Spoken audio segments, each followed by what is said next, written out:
Hey folks, welcome to another episode of Arcane Assist. I'm Tim, and this week I'm joined by Jay, a special guest, and he's playing Mercenaries for the channel.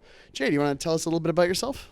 Hi, Tim. Hey. I guess I've been playing War Machine for about 5 years now, and Half decent game, eh? half decent game. I've gone through a lot of iterations. I started with Scorn, and then immediately moved to Khador, and then somewhere after that, I decided that I wanted to play Mercs, Minions, and Menoth, and started collecting a crazy amount of models. Nice.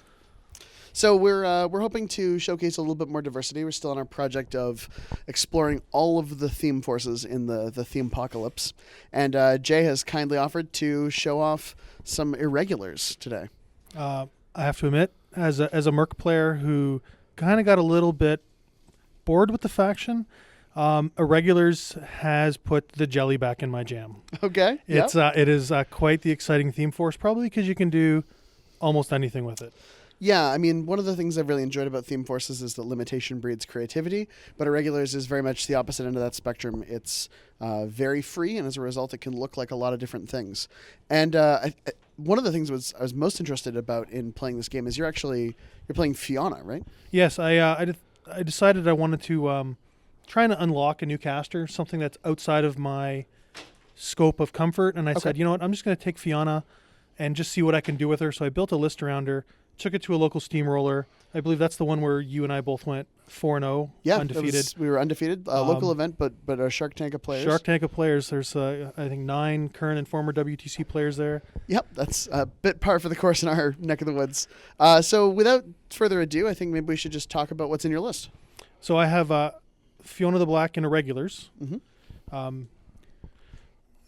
Fiona's battle group consists of a rover, a mariner, and a nomad. And I know the mariner's an odd choice, but I figured I was going for more of a defense skew, and being def 12 and aquatic, if there happened to be a water feature on the table, def 14 from shooting is nothing to laugh at. Yep. And the mariner actually has an unbelievably good cannon on it. The loader rule is something I don't like, but They got a little bit more freeing in the Trenchard CID change, though, right? They did. They made it 1 inch, instead of base to base, which is actually much better. Cool. I have Wrong Eye and Snapjaw, Saxon Oric, Savio Acosta, Anastasia for that lovely +1, Iris 1, Hutchuk, Eilish Garrity, the Commodore Cannon, because Fiona's one of the few characters who can actually field all that. the privateer characters can take it, and she's a privateer, so that's an expansion for her this edition that I'm sure she's grateful to have. Oh, I know I am. Yep. 2 units of Kayazi Eliminators and a unit of Assassins with the Underboss. So, yeah, you're right. Quite a defense skew, moderate amount of stealth skew, pretty effective anti-shooting. I'm also playing one of the new theme forces. By some request, I'm playing the Crix Black Industries theme force. I have also taken Wrong Eye and Snapjaw in my list, so it's going to be an interesting Wrong Eye and Snapjaw off experience we've got going here. I'm playing Goreshade the Bastard with Deathwalker. So it's a snap off? A snap off? I think that's just wrong, Jay. Okay, carry on. I'm playing, his battle group is just 4 Seethers, and then because I took so many Warjacks, I get a free Scavenger and a free Death Ripper. I then have Wrong Eye and Snapjaw, and then I have Iacos, who's piloting 2 Stalkers. For my solos, I have a Warwitch Siren, and I believe that's basically all the things in the list. I only managed to get 1 Warwitch Siren in, which is fine. Like that gives you a lot of tools. Oh, I'm sorry. Of course, I have the Wither Shadow Combine, who are available in this theme, and in the themes that they're available, I often like to take them. They give you a free upkeep, Puppet Master, Spell Slave. Puppet Master's nothing to laugh at. Yeah, it's pretty decent. So without too much more, we're gonna jump right into the game. Show you what we got. All right, so I won the role to go first. So I deployed my models. Well, first thing I did is I looked across the table at Tim's battle group, and what his caster choice was, and I was I don't know who requested he play this list, but I was it looks like it's tailor-made to kick my butt. So I was quite I immediately had to go into how do I deal with this situation mode, because the standard play that I used at the steamroller I played this list at isn't going to apply here. There's a heavy stealth across the field, countercharge, high mat, and def debuffs. So I had to immediately think to myself, what are my options? So I guess I should touch on deployment. I deployed Wrong Eye, Snapjaw, and the Kayazi towards the top of the table with most of my battle group and my solos in the middle. And I put the Commodore cannon directly across from the one zone that I thought his jacks were going to go into to hopefully knock out stragglers that might be out of stealth range. I put Saxon Orc in the forest behind the flag, and then a unit of Kayazi eliminators right down towards the bottom, and I was ambushing Hutchuk and Anastasia. Yeah, so a couple of things are really interesting about this. First of all, it's a very live scenario. And I'm playing a bit of a brick, so this is a tough scenario for me. Also, we should talk very quickly about the terrain. We're using some more of the graveyard terrain set that Ian manufactured for us. We've been having a lot of nice reviews of well-dimensioned terrain on the table. I really like the sets because they're really playable. The obstructions are cool and cinematic and clearly occupy a footprint. The walls are nice and clear and obvious. And the flat surfaces have, nice 3D trees or nice 3D rubble pieces, but they're completely removable and modular, so they can be played kind of as a 2D terrain piece.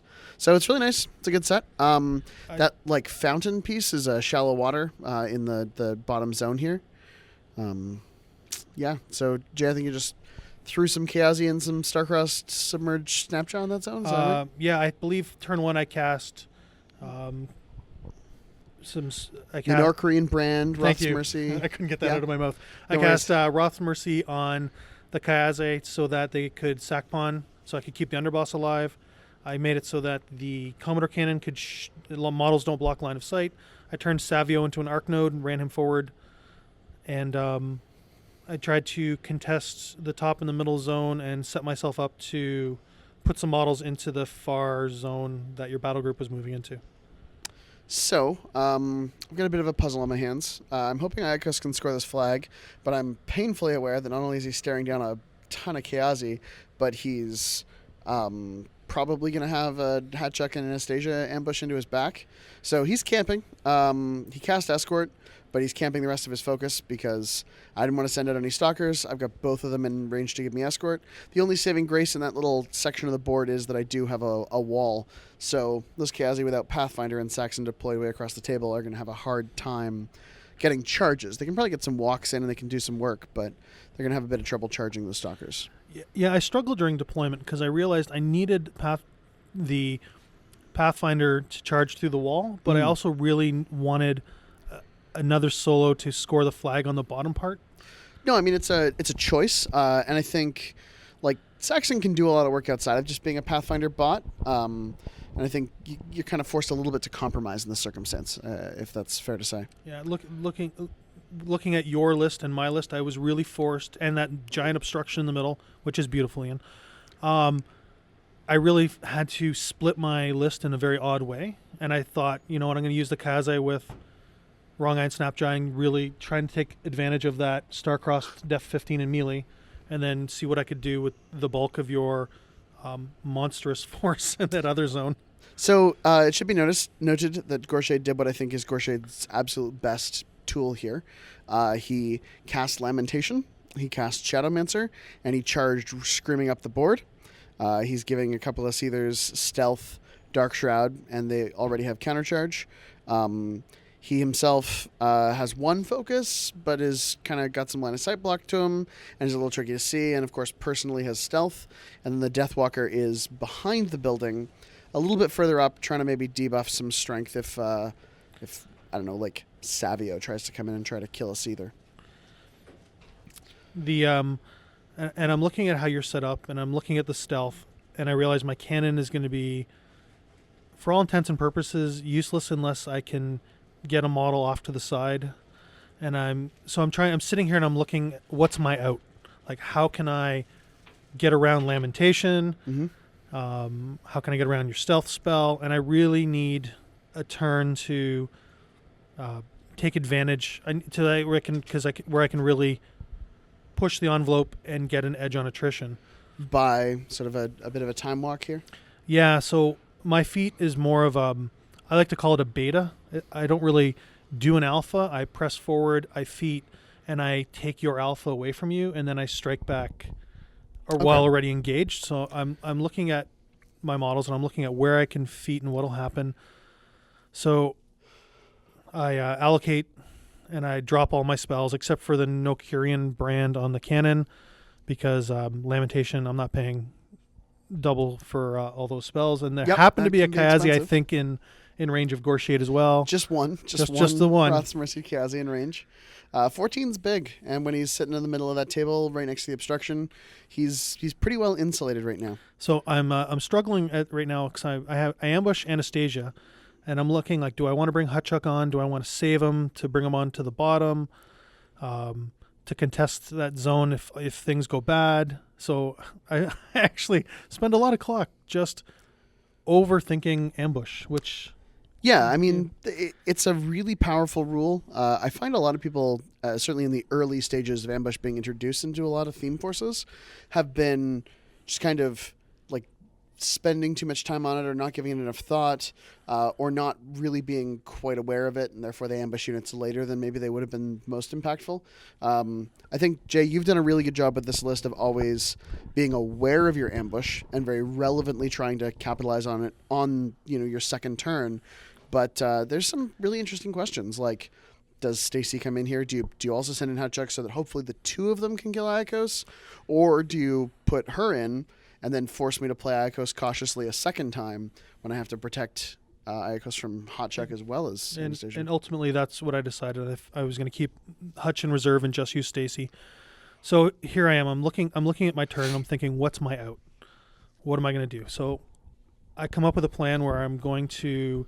Even though it's going to cost me 4, I'm going to move Norkirian Brand over to Iris 1 because that way I can shoot Goreshade through his jacks and strip his focus and prevent him from casting spells next turn. No, Iris does need to get within 5 inches of Goreshade to do that. She does need to, but she can do it from basically behind that building, right? Correct. So she has enough room to walk around. However, that would put her in countercharge range of the Seethers. Yep. So I had to meticulously plan my turn where I moved Fiona up, cast a spell, feated, so I'm at -1 die to hit, and then I began jamming with my high def models. So I run 2 units of Kaze Eliminators in. You countercharge a little bit. I don't think you kill any immediately. Yeah, so you don't engage both Seethers with the first Kaze. So I do manage to get a kind of weird oblique charge with one of the Seethers. At this point, Fiona has not yet feated, she has have feated. Yes. Yeah. You feated, you cycled the spell, and I charged. I mostly charged for positioning. You're within 5 inches of the Deathwalker, so the Kayazi's defense goes up to 15. Up to 17. Up to 17, back down to 15, which means I can hit you with a 7 on a Seether, which I cannot roll on 1 die, so the Seether does not hit you. So then I believe I have to, looking at what some of your other countercharge lanes are, I have to... I run a cost in to jam something as well, just to make sure I stay out of charge arc and I charge think with lane. The way that I countercharge that one there, I think maybe at this point you can already get Iris in. You're making sure Iris doesn't can herself engage the yes. Seether. So yes, and I put Puppet Master on Iris with Eilish. Eilish? Yep. Eilish and Irish. There's that Iris. I just got you too. Oh, goodness. So yeah, you put Puppet Master on her. She has no Korean brand. Walks around the corner. She moves around the corner. And I roll and I hit. And I'm super excited because there go your focus. And we start removing the focus, but then immediately realize that, of course... I'm in Starcrossed. You're actually in Starcrossed. So it took us a second, but Rongai is right up the table there. And he is in Starcrossed range, which we don't catch right away. But we eventually re-roll. Yep. And at this point, we actually have the shot on camera and know what it is. So just get you to roll 1 more die and address it. The what if I don't replenish focus next turn, I can still upkeep Lamentation for free with the Withershadow Combine, but Goreshade needs to play a really conscious turn, and certainly I don't have the ability to allocate anything. So here's us fixing that Starcrossed issue, and Iris is quite comfortably in, and that does not remove the focus from Goreshade. Yes, even with Puppet Master, I rolled with my left hand instead of my right. Should never do that. No. And what should have been an easy shot and a pivotal turning event. Yep. turned out to be quite the disappointment. Yeah, that's star-crossed. It's upsetting for everyone, I promise. But I love it. It was still okay. Yeah.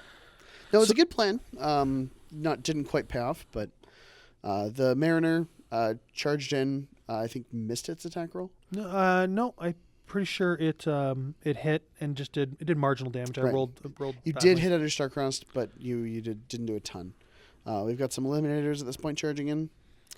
Their mat is much higher, so they've got a much better chance of hitting. And I believe I was combo striking with Gang, which is always a fun thing to do with them, especially when against an armor 18 jack. Yeah. I mean, Snapjaw's Arm 18, they got a POW 15. Like, that's pretty respectable. Yep. Doing really reasonable chunks of damage to him. Snapjaw is, I mean, he's a heavy, and I think he's a pretty good heavy, but he has a weirdly small number of boxes. In weird places. Yeah, he's got 27 boxes, and I think all of them are in body. I mean, that's an exaggeration, but like It's a pretty lot damn of close. them. Yeah. So then I move Saxon up. Acosta? Saxon. I move Saxon up to the flag. Oh, yep. Acosta runs into Jam. Just to be Acosta on the feet turn. And then I realized, I'm like, earlier in the turn, should have I lobbed a cannonball shot down and tried to light people on fire? I'm like, maybe I should have. But instead, I'm just actually going to move the cannon another 3 inches this turn so I can try and get some more relevant shots in the upcoming turns. Yeah. And you're kind of in some ways trying to position for access to the spray, right? Correct. It's a little bit shorter range than the actual gunshots. You don't want to lob canisters. You can shoot forks, I guess, is what it fires. Something like that. Forks, knives, spoons, and some, whatever they some can fuel. find. Probably Grog's Ale. Yeah, probably. I think that's a little too precious to throw out. So Stacy walks into Iakos' back arc. She throws a knife at him because she's a jerk. I think I do 6 points and you mitigate 5 of those with a camp. Yep. And then I move a bunch of Kazi. I walk them around the wall and through the wall and engage the Seethers. Stalkers. And do some marginal damage. Nothing too significant, but I sort of have them jammed up so they have to take some free strikes or just deal with me out of the zone so I can score the zone because Snapjaw can score that zone. He sure can because he is a War Beast or War Jack. Yeah, we're playing the full depth of War Machine and Hordes here. We have War Machine and Hordes on both sides of the board. It's quite fantastic. Yeah, it's a delight. So, focus. So power up. I think I do successfully jam you out of the top zone, and the bottom and the zone closest to the camera are both contested at this point. Significantly so. So this is the first potential turn of scoring, and I've got a tall order in front of me. It's Fiona's feet, so everything is rolling one less die to hit and to damage. So it's a very, very unusual feat because you suddenly start dealing in absolute values. You stop saying like, oh, well, this heavy should be able to kill that heavy. That's not really what you think about anymore. You think like, okay, do I hit on all but one of the die rolls? And do I do relevant damage on the remaining damage rolls? Because some things just are no longer capable of being relevant with one less die. It's a weird sort of ceiling for the game. However, Mat 8 Jacks and a negative 2 debuff to make them effectively Mat 10 Jacks is quite not tilting. It skews the numbers. It does. It moves the whole bell curve over in a pretty significant way. There's a couple of spots here where the Deathwalker is really pivotal this turn. She gives within her limited command range of 5, she gives living enemy models -2 strength and defense. So, that's great against Iris. It's great against Acosta. It takes him down to a 13, Iris down to a 14. But like rolling one die looking for those things is still pretty crazy. So this either activates first. It was engaged, so it does not have to charge. It simply advances. It had that Kazi and it's 1-inch melee. It's got Acosta and Iris. So the first thing it's going to do is it's going to boost to hit an attack with one of its claws into Iris. And you do kill her, but I don't know if you do it on the first attack. I think you have to buy an attack and then boost the second one. Sorry, I boosted into the Eliminator, and then I Berserk. And I boost to hit the Berserk attack. This one into Iris. Which, if Iris had hit you, you wouldn't have been able to allocate that. Yep. So she only has herself to blame for dying. Yeah. Goreshade at this point allocates 3 out of his 7, so he allocates a big chunk. thought you allocated a little bit more than that. I thought you actually were just ended up camping because you cast the. Yeah, Shadowmancer is 3 cost, so every turn yeah. that I cast it, I end up camping like 1. The only thing I've got going for me right now is that Lamentation is upkept. And the Seether here does kill Acosta, but does not manage to kill Iris. So, it's step 1. Step Seether 1. Number 1. Out of the way, doing its thing. Killing pieces that are like relevant and worth points this turn is a really big deal. It's not necessarily easy to do. Almost everything is really, really hard to kill. So this Seether activates. It will charge. It charges Iris, gets into contesting range of the flag, and it makes the charge attack with the face. I boost to hit this. Misses. I boost to hit a claw. That one hits. And 1 die of damage kills Iris. It's this +5. So yeah, again, it's looking at those absolute values. Like when he's attacking, he's mat 8. Iris was debuffed by the Deathwalker To 14 range, so she goes down to 14. So I'm looking for 6s, but looking for 6s and having your boost be 2 dice, like that's not nothing.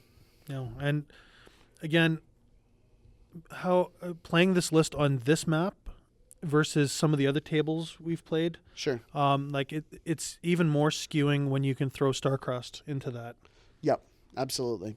And you were kind of forced to use Wrong Eye and Snapjaw on a different kind of theater of the field because of the Lamentation. Because of Lamentation, because I wanted to keep Starcrossed out of Lamentation because then I can't cast it. Exactly. So I was always very cautious of that. Plus, it gave me a relevant piece for scoring the top zone. Yes. And as much as that wall is really protecting Iacos right now, it also is really penning him in. Like those stalkers, they have to kind of handle that wall in a really kind of gradual way.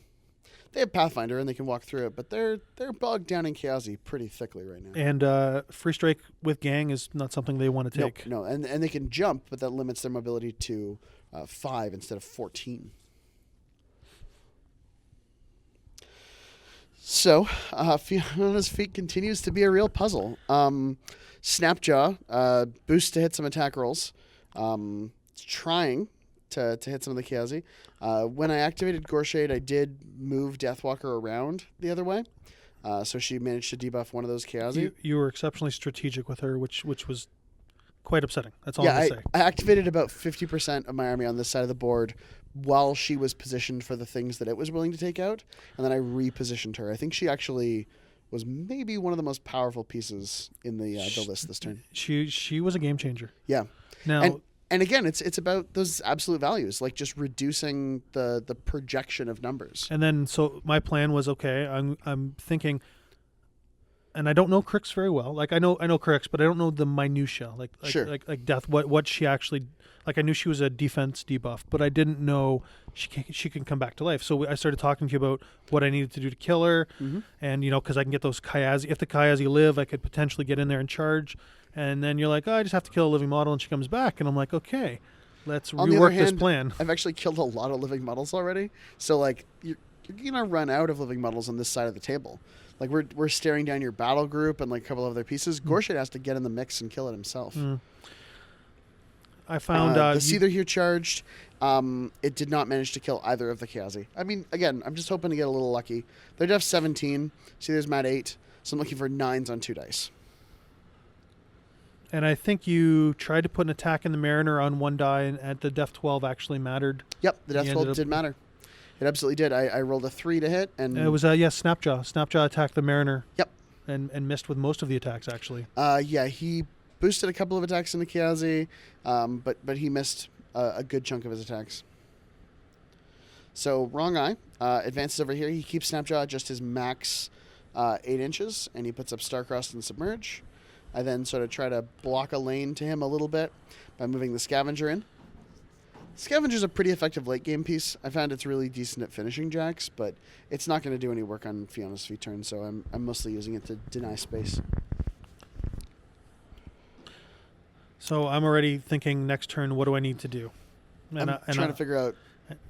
Like I feel like I solved a lot of the puzzle on the bottom half of the board. You did remarkable. What the hell I'm going to do on the top half here? You did a remarkable job of killing things that I honestly thought were going to live, and I had, done the chess thing in my head. Yep. I'm like, I'm going to position here and then go to here. And now I have to rework my entire plan in my head. So Iacos, he pivots. He's facing almost completely at that top side of the board now. And he shot a harpoon at Stacy, and he boosted to hit, and he killed her. So he's playing defensive again, expecting a hot check to appear. However, I do happen to have enough Kayazi close enough that I can test that flag still. Yeah, you're absolutely still threatening him. The Stalkers are going to activate. They're going to punch some Kayazi, and I'm not going to be able to score that flag. Or I suspect even contest the zone. So that's a bit of a problem. You're going to get a bit of an early scenario lead here. So, which scoring on your turn, as first player scoring in turn 2, at the bottom of 2, and denying you the ability to score is actually quite a powerful thing to do. Yeah, it absolutely is. I think There's a bit of a stutter there. The sort of the best lists in the game right now do that very, very well. What you're seeing right now is I just threw a Hex Blast at the Kayazi over there.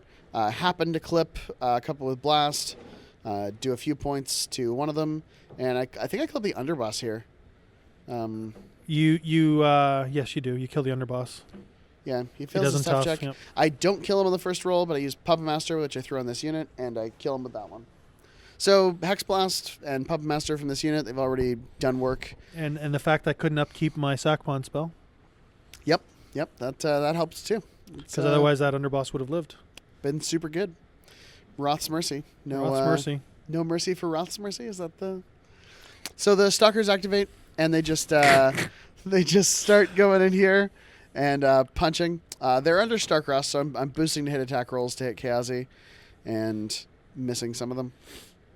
You start to thin the herd, but not nearly as much as... No, I mean, you look at Stalkers and you imagine them as being especially lethal, and Jay was smart, jammed me well. I did not have the ability to kind of unjam them and get a Stalker in on Wrong Eye or anything like that. So I just have to deal with Starcrossed and defense 15 with Duelist, which for Stalkers means they're looking for Starcrossed 8s. So, as you can see at the top of the board, I scored 1 that turn. Mm-hmm. And I'm just saying, scoring first against him in scenario like that, regardless of the outcome of the game, I was like taunting him across the table. Yep, Like that's a good... I often like to play really scenario effective lists, really sort of grindy attrition pieces that capitalize on scenario well. And this list, it has elements that I think play well into that, but I'm certainly not like holding up to that promise right now. And a big part of that is because of the feat. Like, the feat this turn required an enormous amount of work, and I did not get to dig really deep, which is what I normally want to do.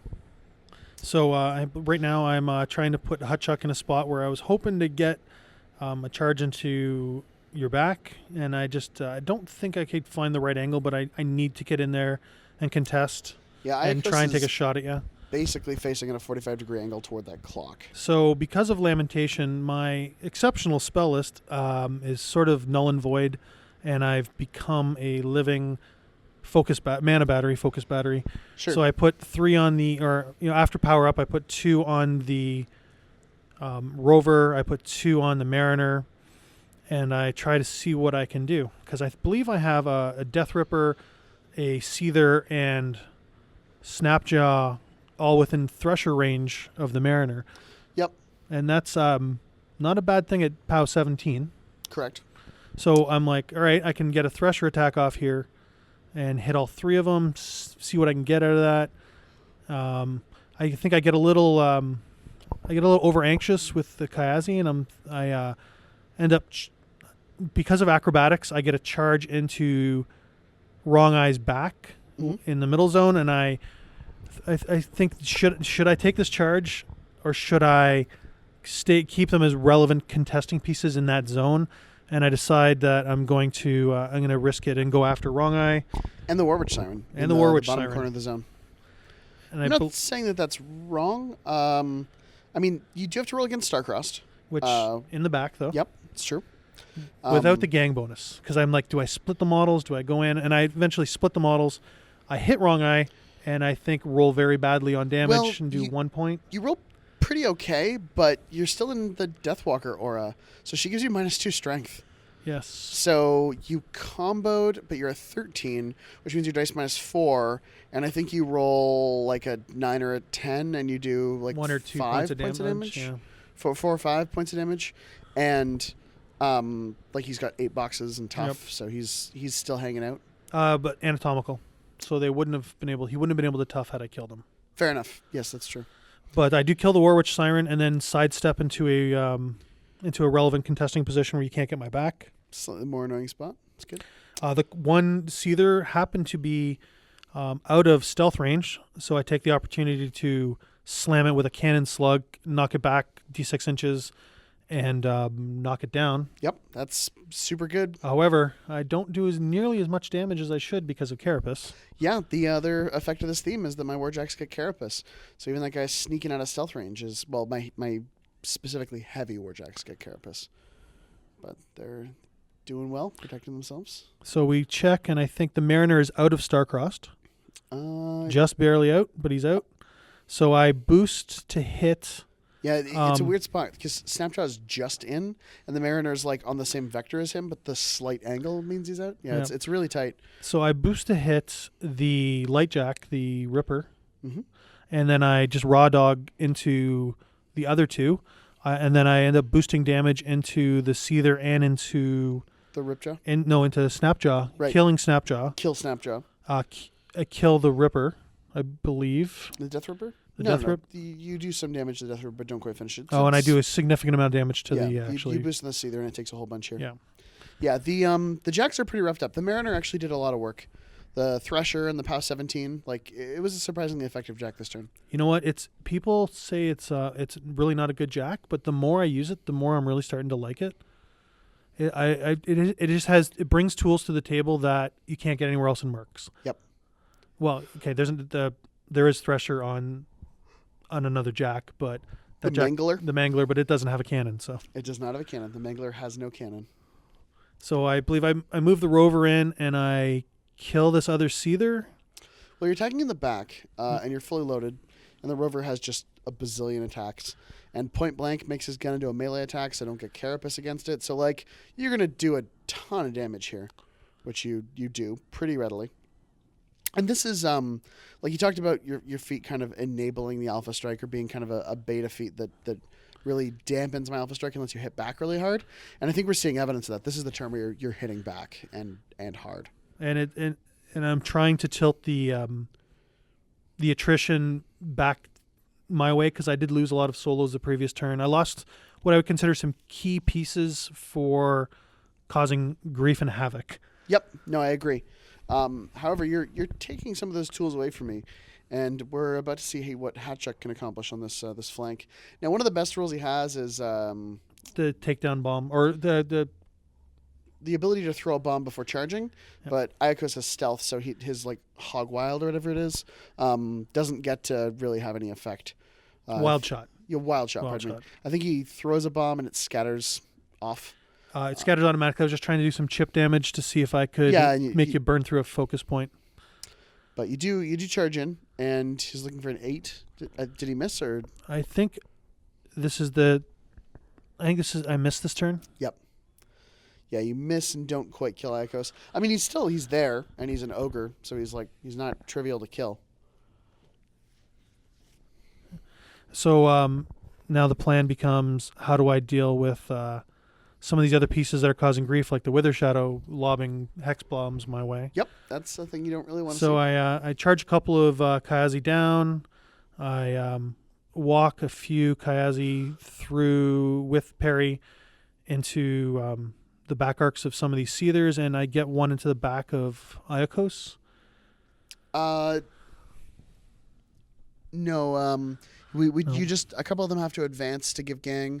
Yeah, they're all participating in a press forward order. So the few that were already on the other side of the wall just like had gang buddies pop over. Oh yeah, and they ran. Yeah, they ran because I had to get the leader relevant to the models I pushed into the far zone. Yeah. And so you're hoping to kill a Wither Shadow Combine member here, and you do some damage to one instead. So they're armed 15. So like from time to time they'll survive a charge. It doesn't happen often, but My dice were bipolar this game. Yep. They were some amazing rolls and some rolls that were nothing to write home about. There were highs and lows. That's certainly for sure. So now you're looking to see what this nomad can do. Yep. I think there's charge in his future. He's charging the stalker. I feel like nomads are just like the workhorse jack of the mercenary faction. I feel like they always just do a lot of stuff. This one swings POW 18 into a stalker, dice +5, and just leaves it on. Leaves it on a couple boxes. I think I crippled the cortex. Yeah, you left it with movement and one arm, I think. Yep. But that's what I like about this list is I can keep my jacks. Like I'm obviously pressing in the bottom part because I need to. Sure. But because of the feat and because of star-crossed, I can actually keep my jacks in reserve and use and pull them out on later turns. But I felt the Kayazi up there really needed some like a heavy hitter to come in, so I brought him in and something to kind of hold the zone long term if something happens to Wrong Eye or if he has to face down a stalker or anything like that. So I move Snapjaw over so he's in a position to threaten the Wither Shadow. Yep, because he doesn't charge them quite as far as he'd like to because they are undead. So you put him basically within a little less than 9 inches of them even, and just so he's threatening more of that zone. And I'm trying to keep as many Kayazi under Starcrossed as possible, but prevent you from jumping in with the one remaining Jack and eating him. That is a thing that could very well happen. Because with Escort, they get to walk 9 and jump 5. Yeah, they threaten quite far. They do. I actually like them on him. Yeah, they're good. I mean, sometimes it feels like a lot of commitment because it's a big module, but it, I like it. When you look at it, that little module held up quite nicely against 2 ambushers, a full unit Kazi, and Wrong Eye and Snapjaw. So they definitely got their points back. Well, I haven't actually contested you in that zone yet. But you prevented the whole flank from falling down. You do score that zone again. Yes. So now it's 2-0. You're up 2 points. It should have been, yes, because I believe the one Jack on the bottom is close enough to contest the flag. Yeah, the Ripjaw that you did not quite finish with the Mariner swing. Yeah, Ripjaws are, I mean, they're hardier than they look, right? I mean, you think they're a chicken jacks, they get into anything, but they're 14-14, and they've got 20-odd boxes. I think Crix Jacks are hardier than most people give them credit for. Yeah, the heavies often aren't. As you saw from the Seethers that just died this turn. I mean, that was another heavy fully loaded in the back. Yeah, that's true. And you expect a heavy to kill a heavy? Is that the general consensus? For the most part. I kind of jump right into the core of the turn here. I do a little bit of allocating, but by and large, Goreshade keeps his stack. At this point, I'm still stuck playing for Attrition. I'm in a position where it's the bottom of the bottom of the third turn, and I'm not ahead enough yet that I can really start capitalizing aggressively on clawing back a scenario presence, and I'm not in a spot where I could assassinate Fiona really with any of the tools I've got available to me. So I'm looking to play for some strong attrition swings. Yeah, I definitely was hiding her on the other side of that building, saying there's no charge lane to her. Yeah, now I've got like a really cute line of play where I could have Goreshade charge the Rover and then feet out all of my Banes and then charge them into her. But I think I looked at the Vector and I think I get like 3 or 4 Banes on her, and she just like rolls some hard 10s and just don't kill her is I think what happens there. Yeah, Def 16 is a pretty good stat for a caster. It's a stat line. And I was still camping 1 or 2 focus for mitigating. So probably I hit with 2, and that's the focus you have. Like that doesn't quite do it.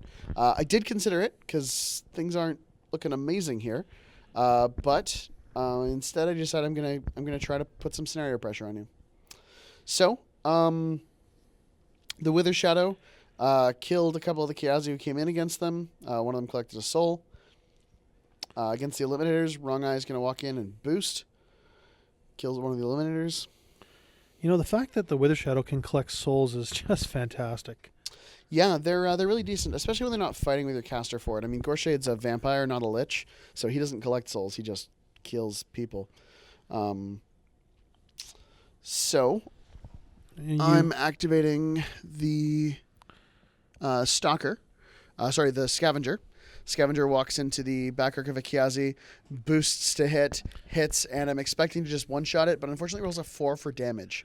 So I don't get to trigger Sprint, which was kind of my plan there, as I wanted to kill that Kiazi, nearly clear the zone, or clear the zone, should I say, and then sprint forward, which would have been really cool. I honestly thought it was going to die. I think you saw me reaching for the model, then I was like, oh. That's, you know what, you can't win them all. I was like, you had a bad dice roll? How did that happen? Oh, it happens. So Goreshade activates first. He feats, drops out some Banes. I'm expecting to play these Banes for attrition, maybe have them kill a rover. But now the plan is Goreshade has to come back and kill this stupid Eliminator. So that's part of what we're doing now. So I'm packing these guys in as tightly as I can, because I know Goreshade has to wander around and past them. He walks into the zone, and he pivots such that he's got a melee range to this Kiazi. He boosts to hit her. He doesn't have Voas yet. This is before the point in the timeline where he's tried to kill an elven god. So he's just using an old crappy Crix weapon he found on the street somewhere. And he's just boosting to hit. Deathwalker moves back into the water a little bit. To debuff me? Well, yeah. I felt like I probably was taking dice for granted a little bit. And I didn't want Goreshade to have to spend his whole stack doing that. So he casts Shadowmancer again, because that's what you do when you're Goreshade. You cast Shadowmancer. And at this point he's camping 3, and I think that's maybe a safe line to play. And this is where my plan to try and kill Snapjaw the turn before, the turn before, bites me in the butt, because now I have nothing contesting that zone. Correct. Because that Mariner, while it's having fun down there, is just out of the zone. Mm-hmm. And probably about to take a Seether in the face. That's okay. He's a Mariner. He can take it. Can he? No, not at all. We'll see. Armor 17. Like, he has less armor than a Crixjack. That's the same armor as a Crixjack. I thought they were 18s. They sure aren't. I feel your pain, though. I have fewer boxes, too. Except I'm def 12, not 13. I'm 12 as well. Seethers are def 12. They just, when they're countercharging in your face at mat 8, they just seem so much scarier. Yeah, mine don't have guns either, so you're winning on that front. No, as well? mine didn't have a gun, because the very first punch he took out the gun. Yeah, fair. Yeah. So the Banes charge the Rover. They don't quite finish it. Rover's got a big ass shield, and he's doing well. So the Seether charges in. This is kind of awkward. I really didn't want to have to use the Seether here, because he kills the Rover, and then proceeds to Berserk into a Bane, kill a Bane. And tough check on the Bane? No, they don't have tough. Not without the banner. Nope. So Bane dies. Bane dies. Berserk kills Bane. And he has killed all of the Banes in his melee range. I was not upset by that. Yeah. It's the necessary evil of playing with Seethers. So, Seether here charges. He doesn't have a focus because he had to spend his power-up focus to shake knockdown, but he does get on the Mariner. The Mariner is affected by Dark Shroud because right now the other Seether is within Shadowmancer range of Goreshade.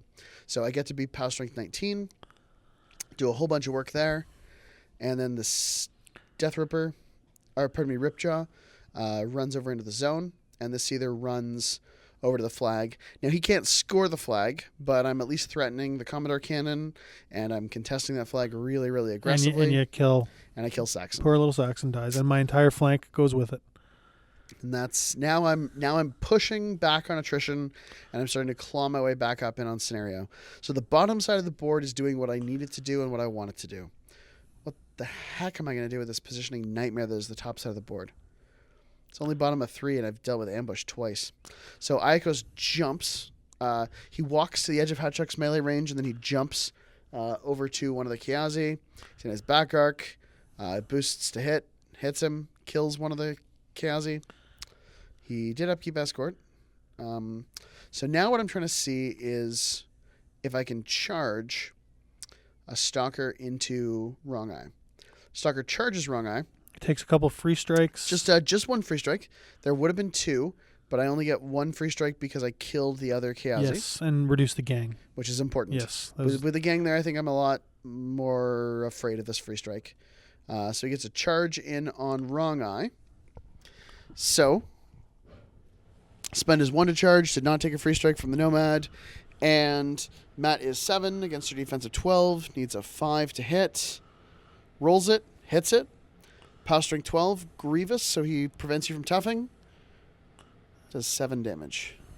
Second initial. Misses. Misses Thank the you, 4. Starcross. Dang. I was so close. He almost did it. He left Wrong Eye alive on 1 box with no ability to make a tough check and no transfers available. But I couldn't quite spare allocating him a focus because, first of all, it's a risky line of play. I didn't know if he was going to lose his Cortex. The second thing is, Iacos really is still just kind of afraid of this whole situation down here. And yeah, you were camping quite a bit to try and stay alive. Yeah, I'm gambiting some risk reward plays. I did end up being out of escort range this turn, so I'm down to a 14-14. The stalker who had most of his stuff crippled, he did manage to hit and kill one of the Kiazi, even under the effects of Starcrossed. Pardon me. So now it's my turn, and I'm like, okay, so my entire bottom part has fallen apart. What can I do? Basically, I have a cannon down there, and I have Fiona in the middle. But the top part's still looking good. I think we're up to... You managed to contest the top zone, so because with the Seether, so you close the gap 2-1 on scenario. Yep. Yeah, you're up a point, but it is now 2-1.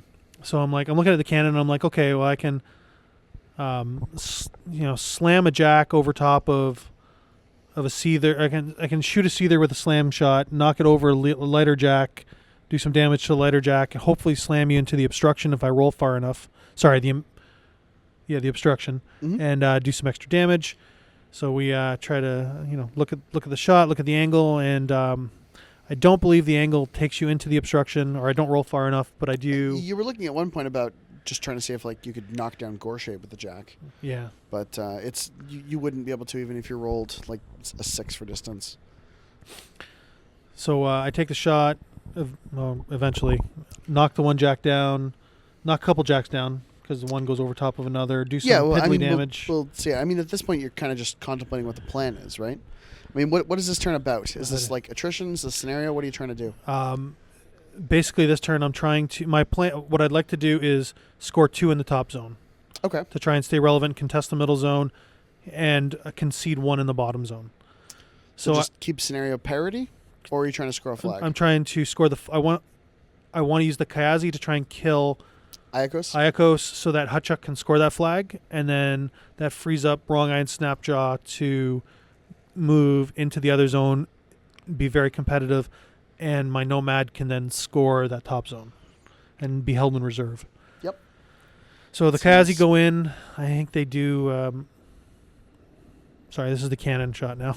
I got a little overzealous in my turn jumping. So cannon slams...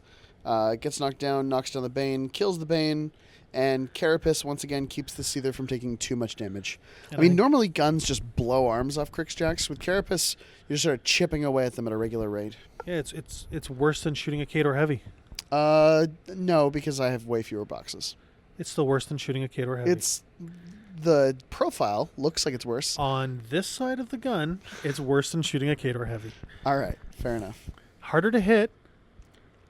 More armor, and then the rest of it's insignificant. Yeah, the fact that you can take an arm with 1 damage roll, that's not relevant. Don't worry about that. So I think I try... Now I'm really contemplating, okay, so I need to move those Kiazi in. I need a couple lucky dice rolls. You still have 2 focus, I believe, on Iacos up there? Yeah, and he doesn't have anything in escort range, so as soon as you do get in on him, you can do real damage to him. He's a 14-14, so... So I have parry, so I can walk into your back. I really wish I had the underboss alive for my mini feat, but that would be good right now. That would be very good right now, but unfortunately, it was pure skill when I just drifted that AOE on top of his head and Puppet Master to kill it. And he went the way of the dodo, so it was just one of those things. So I think you got 1 or 2 of them into back arc. They have to walk is kind of the problem, right? I have to, that wall, and I have to walk the leader so he's within range. Yep. So I think I hit, don't do a significant amount of damage. Only a couple. And then I hit it and you burn it with a focus. Yep. I hit again, don't do enough to kill you because you burn it with a focus. Now I'm forced to commit Hutchuk. Yeah. So that's really good for me because it means you won't score the flag this turn. But ultimately it does probably mean that I'm losing an Iacos, which is not great because he's attached to 2 stalkers, including one that's contesting the zone. So I am proxying it out, trying to figure out, if I can throw a bomb at the one stalker and then charge with wild shot and then charge Iacos after, because there's no point. I'd kill my own Kazi if I threw that way, so I'm not doing that. I mean, to be fair, that'd be really good for me. Yeah. So then eventually I decided it wasn't worth it, so I charge into Iacos's back. We tried. We looked at a couple of different vectors. It's possible you didn't quite get into his back. Anyway, there's a little bit of positioning math here, and then you rolled a hit, and look at this point. You actually we're consulting Matt's. We're trying to see if he hits. Yep. He does. You roll damage. Which I believe it's just enough to kill you. Yeah, it's POW 14. I think you do 5 after I reduced all the other damage with focus to nothing. Would have been a real good turn to be benefiting from Escort, but alas, he is not.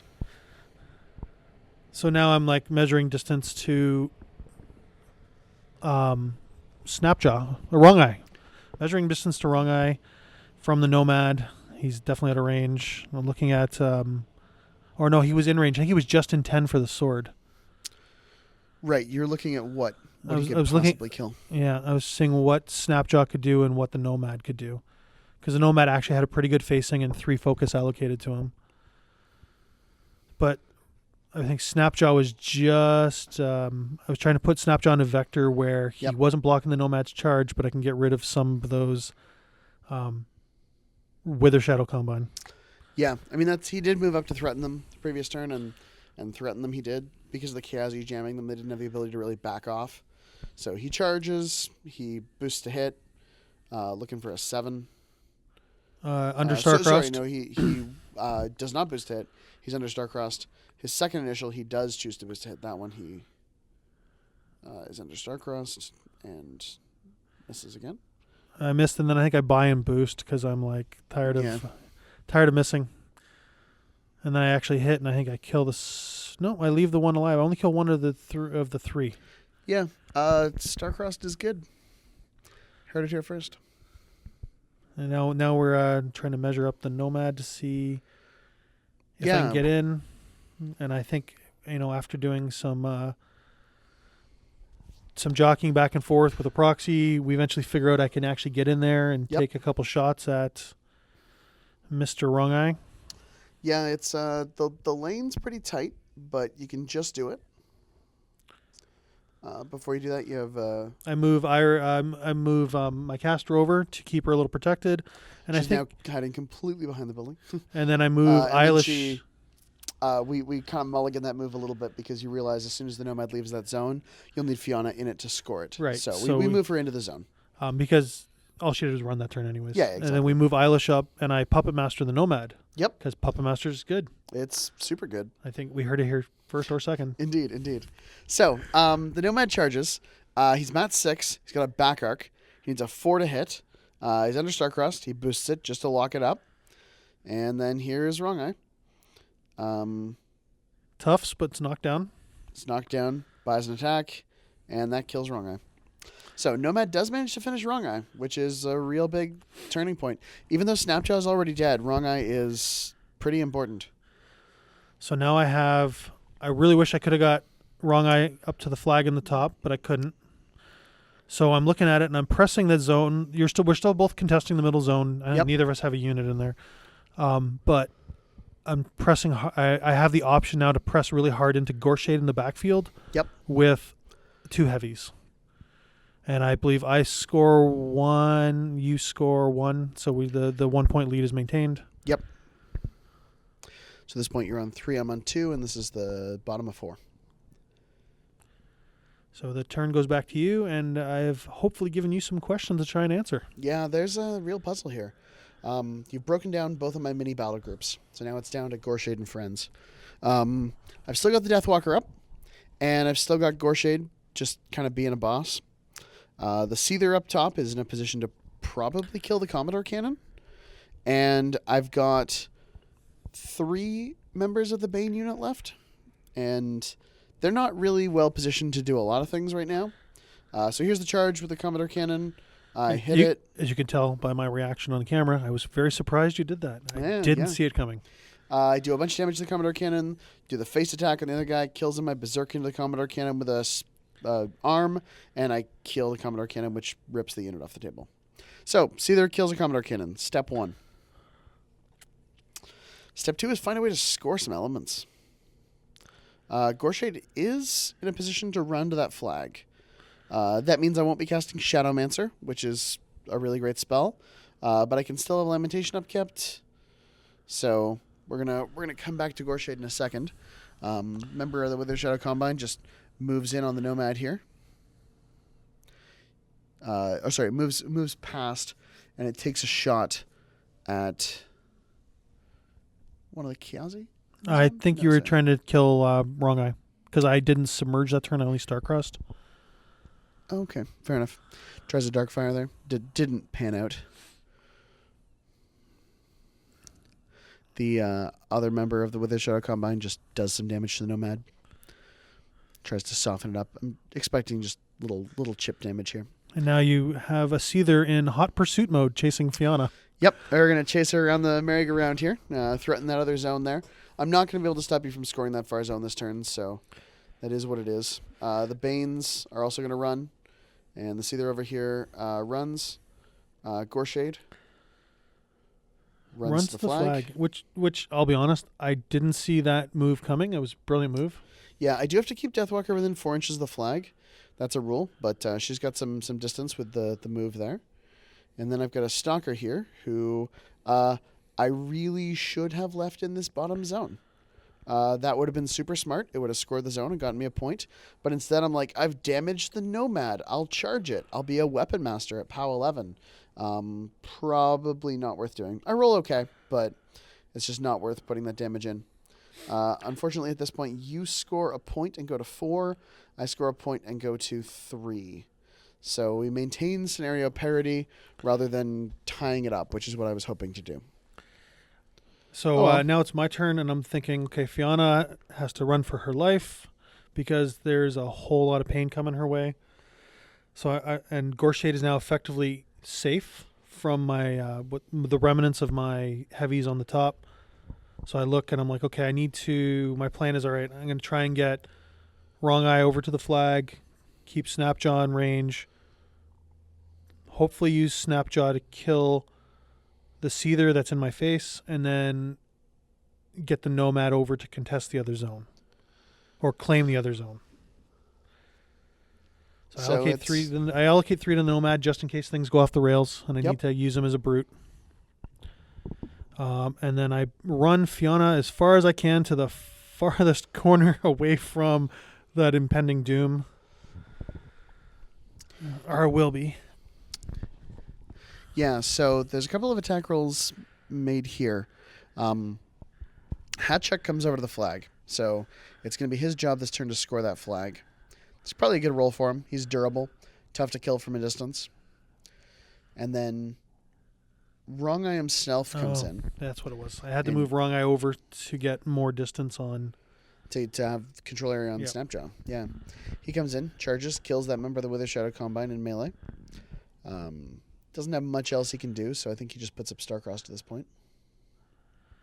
And then I think actually I used the Nomad to kill the Seether rather than Snapjaw, which... For one thing, I think the Nomad has better damage potential.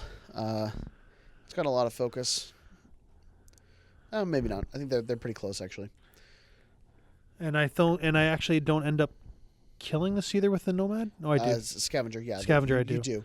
Scavengers are a little fragile, but they're 15-13, so you need to kind of boost. There we go. I managed to get Snapjaw into the far zone. He had to run to get there, but he managed to just get into the far zone, which is a really big deal because I didn't leave a contesting model in that zone. So now I run Fiona to the farthest corner so I can still claim the zone and give myself another turn before I have to go hide under a table somewhere.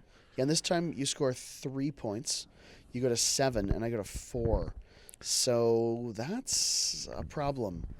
Yeah, I don't know what to do here because all of a sudden we've got some really big issues. Snapjaw's right there. He's a problem for me.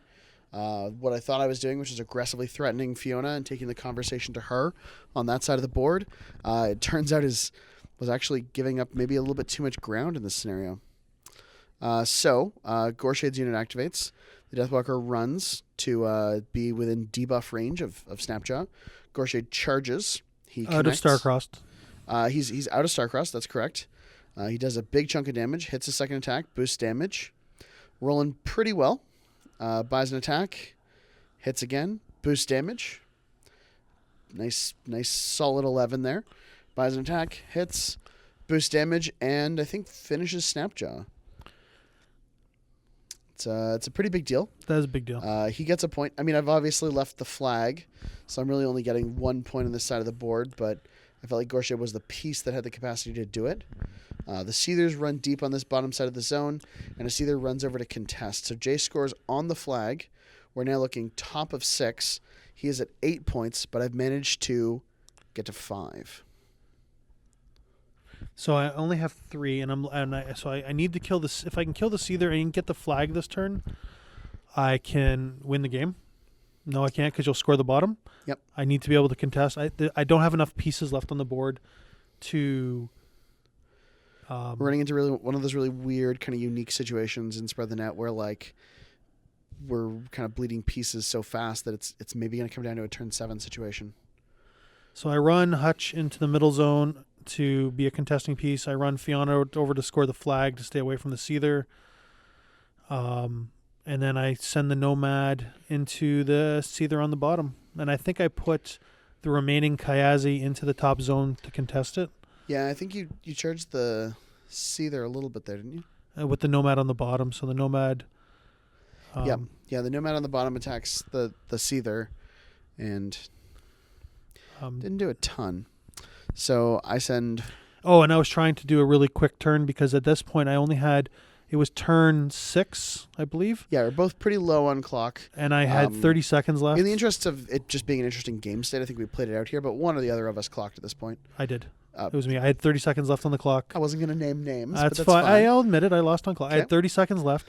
And we've had this discussion before where I think there's a lot of relevant game that you can learn to play by practicing with low clock. That's very true. So, sometimes like this is a perfect situation. I had 30 seconds and we were on turn 6, so I could have done a 15 second, hopefully maintained my lead and won on turn 7 by scenario.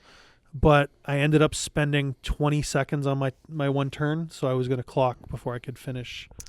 Fair. So I just want to catch folks up on what's happening here. Goreshade retreated back to the flag because now I've got a Seether who's in a position to score the bottom zone. The Seether in on the Nomad did a bunch of damage but left him alive. The Banes, one of them charged Hatchuk. Another one tried to attack a Kayazi. Didn't charge. They all just walked so that a couple of them could get back arcs on Kayazi. So they made some attacks. And the Seether in the top zone is still there and it cleared a couple of Kayazi. And I think somewhere in there Eilish dies. Yes, sorry. Eilish also got killed in the bottom zone just behind the building. So, here we've got pieces relevantly contesting. You have Wrong Eye come off the flag to kill the contesting Bane on the flag. This is top of 7 now. And because I scored 2 more points in that bottom zone, you're at 11, as am I.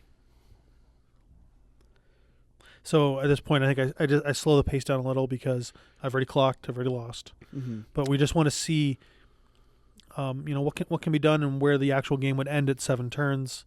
And I don't think I managed to pull any relevant actions off here. Like I run Fiona over. Like Fiona's on the flag, so she's going to score the flag. Yeah. So you do manage to unjam the flag, but you get 1 point, and you're going to go here to 12.